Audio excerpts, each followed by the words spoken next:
ప్రాంతాల్లో AP CM Chandrababu పర్యటించారు. 8వ రోజు కూడా వరద ప్రభావిత ప్రాంతాలను పరిశీలించారు. సహాయక చర్యల్ని పర్యవేక్షించిన సీఎం చంద్రబాబు వరద బాధితులతో మాట్లాడారు. సహాయక చర్యలు ఎలా జరుగుతున్నాయో తెలుసుకున్నారు.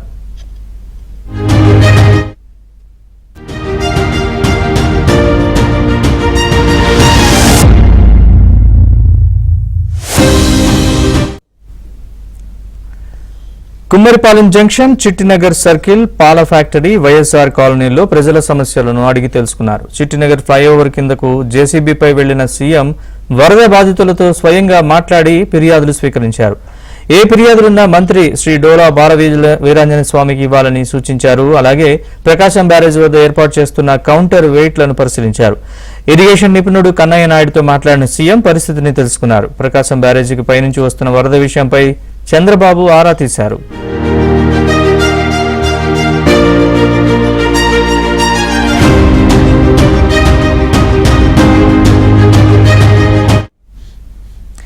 వరద ప్రభావిత విజయవాడలో వరుసగా ఏపీ సీఎం 8వ రోజు పర్యటనకు సంబంధించిన పూర్తి డీటెయిల్స్ మా ప్రతినిధి సత్యాన్ని అడిగి తెలుసుకుందాం. సత్య, చెప్పండి పూర్తి వివరాలు.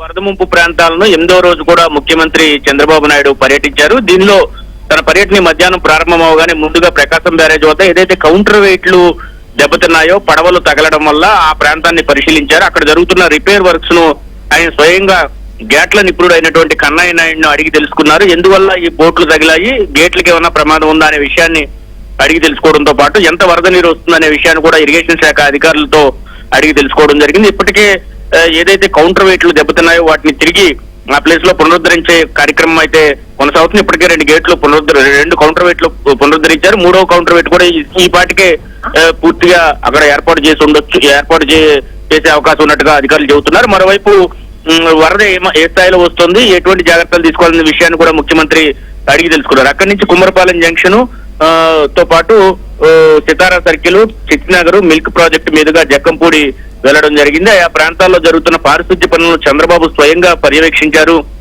కుమ్మరిపాలెం సెంటర్ లో ఫైర్ ఇంజిన్ల ద్వారా రోడ్లు, అదేవిధంగా ఇళ్లను క్లీన్ చేస్తున్న వారిని వద్దకు వెళ్లి వివరాలు అడిగి తెలుసుకున్నారు. అక్కడి నుంచి జక్కంపూడి కాలనీకి కారులో వెళ్లే అవకాశం లేకపోవడంతో పొక్లైన్ ఎక్కి అక్కడి నుంచి జక్కంపూడి కాలనీకి వెళ్లి మోకాళ్ళు నీళ్లలోనే అక్కడికి వెళ్లి బాధితులు కలుసుకోవడం జరిగింది. వారు ఏవైతే ఫిర్యాదులు చేస్తున్నారో అన్ని కూడా మంత్రి డోలా బాల వీరాంజనేయ స్వామికి అందించాలని కూడా సీఎం చెప్పడం జరిగింది. ఫుడ్, అదేవిధంగా వాటర్ 2 పూర్తి స్థాయిలో మరింత మెరుగుపరుస్తామని కూడా ముఖ్యమంత్రి హామీ ఇచ్చారు. మహిళలు తమ సమస్యలు చాలా మంది వచ్చి తమకు ఉన్న ఇబ్బందులన్నీ కూడా ముఖ్యమంత్రికి చెప్పుకోవడం జరిగింది.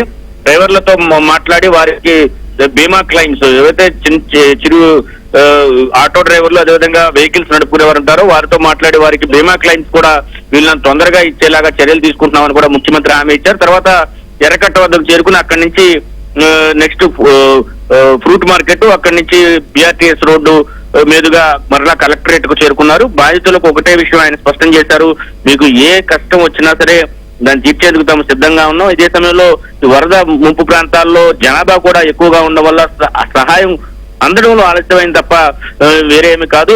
ఈ రానున్న 2-3 రోజుల్లో కూడా పూర్తి స్థాయిలో నార్మల్స్ వస్తుంది. రేపు రాత్రికి మీ ఇక్కడ ఉన్నటువంటి వరద నీరు, జక్కంపూడి కాలనీలో ఉన్న వరద నీరు కూడా పూర్తిగా రిసైడ్ అయిపోతుంది, వైఎస్ఆర్ కాలనీలో ఉన్న వరద నీరు అని కూడా ముఖ్యమంత్రి చెప్పడం జరిగింది. మొత్తం సాధారణ స్థితి రేపు సాయంత్రానికి తీసుకొచ్చే ప్రయత్నం అయితే అధికార యంత్రాంగం తాము చేస్తామని ముఖ్యమంత్రి వారితో చెప్పిన పరిస్థితి. అదే సమయంలో వారు ఇచ్చినటువంటి ఫిర్యాదులన్నీ కూడా స్వీకరిస్తూ అక్కడికక్కడే వారికి సొల్యూషన్ అధికారులకు చెప్పి సొల్యూషన్ కూడా చెప్పే ప్రయత్నం చేశారు. అదే సమయంలో ఎవరైనా ఇంకా అదనంగా ఫిర్యాదులు ఇవ్వాలనుకుంటే మంత్రి డోలా బాల వీరాంజనేయ స్వామి అక్కడ ఇన్ఛార్జ్ ఉన్నారు కాబట్టి ఆయనకు అందించాలని కూడా సీఎం ఆదేశించిన పరిస్థితి అయితే ఉంది.